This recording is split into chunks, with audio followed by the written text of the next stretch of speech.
শহরের এক কোণে পুরনো রাজবাড়ির মতো দেখতে একটি বাড়ি দাঁড়িয়ে আছে, বসুভিলা। বাড়িটি প্রায় ১০০ বছরের পুরনো।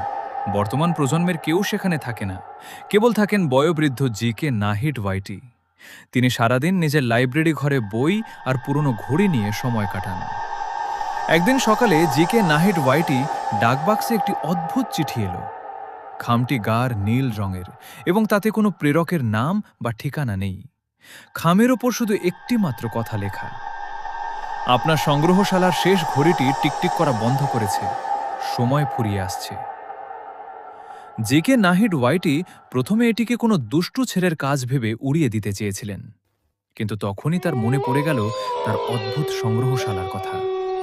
তাঁর সংগ্রহে দেশ বিদেশের কয়েকশো প্রাচীন ঘড়ি রয়েছে, কিন্তু শেষ ঘড়ি বলতে তিনি কেবল একটি ঘড়িকেই বোঝেন, যেটি। পরের পার্ট দেখতে চাইলে চ্যানেলটি সাবস্ক্রাইব করে সাথে থাকুন।